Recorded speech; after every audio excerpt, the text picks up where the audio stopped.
Greetings, brothers and sisters. Welcome to another edition of Rock, Rocking Rocker. I'm your host, Dylan Sexton, coming to you from the Man Cave.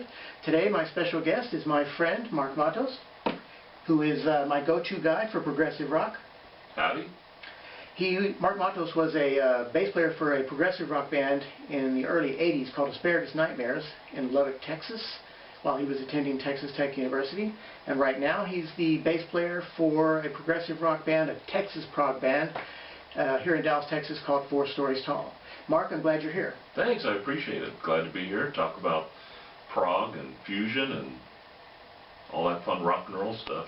Oh yeah, well, this is the place to be. So Mark, to start with, how would you define progressive rock? That's a really good question. I mean, I think with a lot of music genres, it's the how do you describe it? And because music rarely fits into a neat box, or at least music that I like that rarely fits into a neat box, it's difficult to describe. But I think one of the things about prog rock is it's experimental, that it tends to try and push the boundaries. I went to a concert last week. I saw Steven Wilson, magnificent show. Steven Wilson's also known for Porcupine Tree, but he has releases, very prolific guy, and releases a lot of solo material. And he talked a lot to the audience, and he was talking about, you know, music in the 70s and 80s and how he thought that was, things had changed so much. And that back then you would see, you know, you had your favorite bands, and those bands would regularly release albums. And a lot of those albums were very different than the previous albums. And I think in a way that's kind of helps define prog rock. And I think back then we called it art rock, some of it was fusion, but it was this bands regularly putting out music that allowed them to push their boundaries, allowed them to keep experimenting.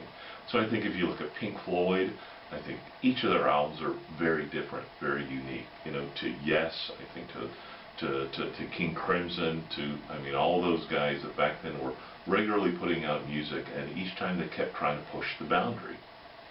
And then that type of experimentation isn't just inside prog, but it's in good pop music. I mean, if you look at people like David Bowie, I mean, David Bowie kept reinventing himself and trying to push those boundaries. So, but back to the question, what is prog rock? I think number one, it's rock and roll. Prog rock, I think, often then uses a lot of different and odd time signatures, and not for the sake of using different and odd time signatures, but again, the bands are trying to challenge themselves and push themselves and do something that's more experimental. I think we have popular prog rock bands, but like Tool. And when I say popular, just, you know, you're not going to hear it on the radio, but you go to their shows and they always bring in a big audience, and, you know, everybody knows who Tool is. And while I love and respect Tool a great deal, I think that they tend to not push that experimental boundary too much. I'm hesitant to say that because, again, Tool is one of my favorite bands. But again, you see lots of bands, some bands these days that, again, continue to push that. Right. I think prog is also, it's also fusion, and by fusion I mean, you know, if you look at bands that bring in all sorts of different elements. So it's rock, but you could hear some jazz influence. You could even, I mean, on our album, then we called it Texas Prog, because surprisingly enough, we ended up bringing in a lot of country elements. And none of us listen to or really play country music, but it seemed the right direction. And you take that, you know, we brought in jazz, we brought in rock and roll, and it's that fusion of all of those elements. So, but again, prog is typically leaning towards the instrumental side, though they still, most prog has great vocals, but it's that pushing the band, pushing the boundaries, and trying to experiment. Right. So to the average rock fan, say, who isn't familiar with prog rock, name like 3 bands that are, say, prog, but yet most accessible to the average rock fan. Number one, I'd say Tool. I mean, and I think that Tool is definitely prog rock, but Tool also is embraced by a wide variety of people. It's also amazing if you go to a Tool show because you see all these people singing along, and they're singing in 5/4, 10/8, or 15, and most people have. The casual listener typically has difficulty kind of getting outside of 4/4, but again, I think they make it accessible because they're playing in these odd time signatures, but it doesn't feel odd. They're not doing odd for the sake of odd. Right. I think if you go old school, King Crimson. Though I think then that's going to be a little more challenging. So I think some of their stuff is somewhat accessible, but I say that with a bit of a chuckle because it I guess is probably not that accessible. Well, I tell you, I have a story about this. Yeah. I used to belong to the Columbia Music Club. I probably shouldn't have because I didn't have a job, couldn't pay for it, and was not very. That's a music lover. Yeah, exactly. And I wasn't very good at sending those cards back, so I ended up with Discipline by King Crimson. Knew nothing about King Crimson. Put it on and went, what the heck is this? And I think that is an absolute landmark album. I mean, you listen to that, and then it's not as accessible, but I guess kind of looking back at it, I mean, it is just. Now it's just, I mean, it's a landmark album in prog rock. Oh yeah, I mean, if Bellahun Ginjeet comes on, I know it. Elephant Talk comes on, I know it. So, but to my mind, like the more accessible stuff, I mean, is like Peter Gabriel's So. I think that would be considered prog. Do you think? And I think again, this is where it starts being difficult with genres, okay? Because I mean, So is again incredible album. And is it prog? It's prog in that it's experimental, but it's also fusion. I mean, you hear songs off that album, and it's like, what are they? Right. I mean, is it rock and roll? Is it? I don't know. But I think that's the beauty of it. It refuses to be put in a box, and he's playing whatever feels right, and not trying to do that formula. Right. The other is, I think, these days, Steven Wilson was mentioned earlier. So I think a lot of the Porcupine Tree is fairly accessible, and a lot of his solo work. But I would tell people to go out and check out some Porcupine Tree. Right.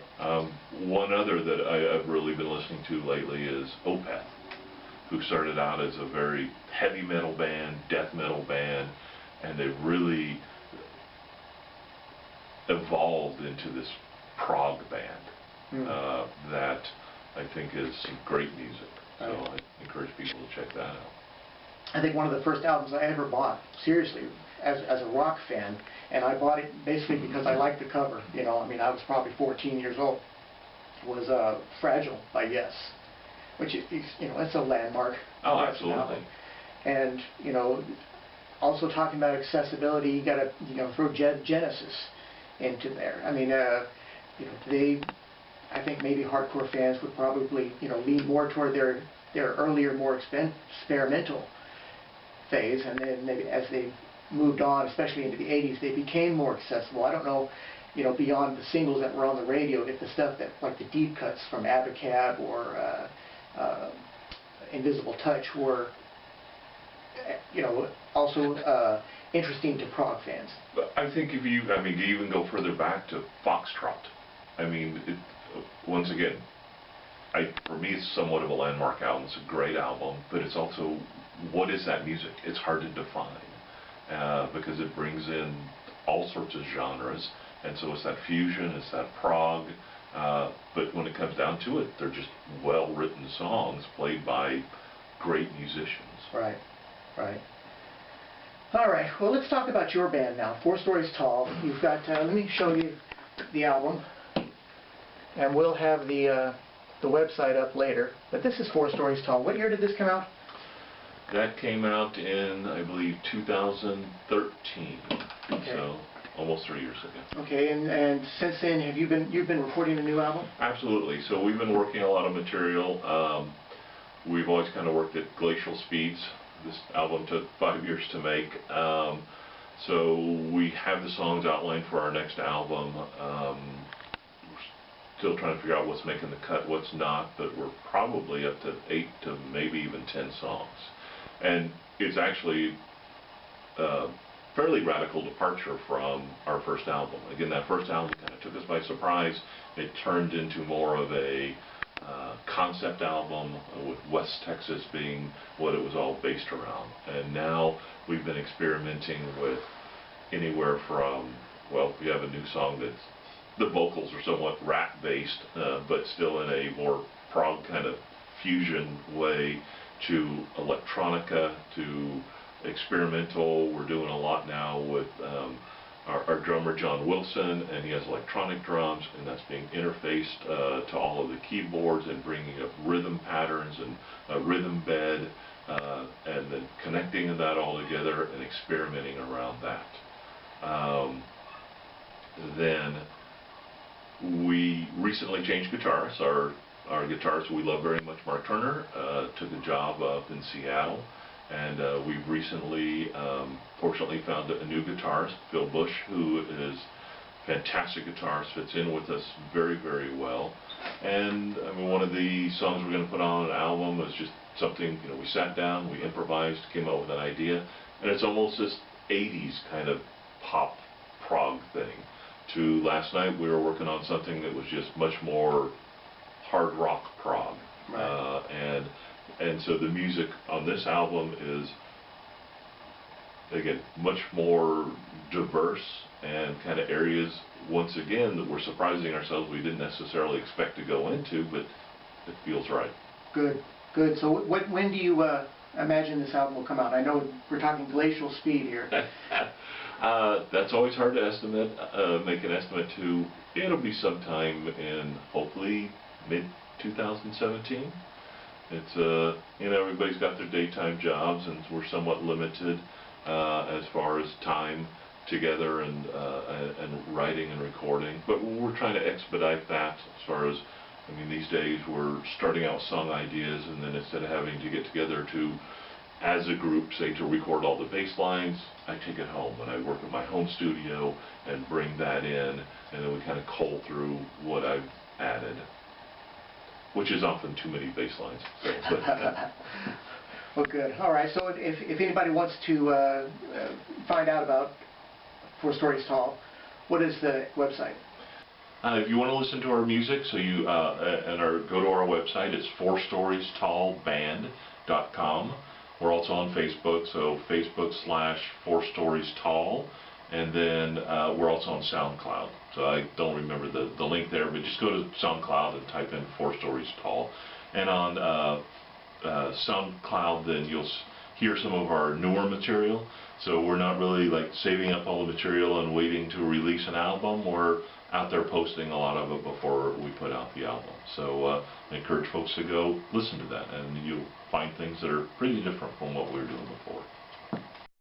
Awesome. I encourage everybody to go and check out 4 Stories Tall. Good band, good band. I can't wait till you guys actually play live. Is that ever going to happen? Yes. So in the past, we've always said we're not a gigging band, and we're actually now looking forward to doing an occasional gig or showcase, and more, instead of a regular kind of bar situation, will probably be like somebody's home or something where we're getting together some other bands and some sort of situation.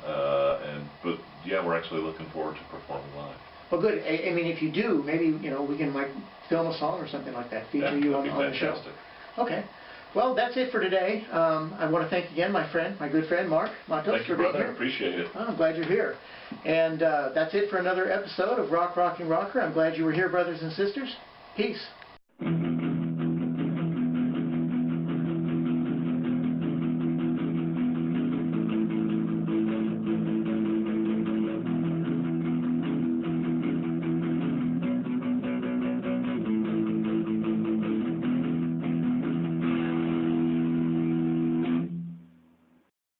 This episode of Rock Rockin' Rocker is brought to you by Melt Candles and Wax.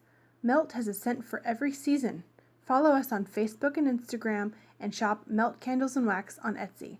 We're hand poured with love.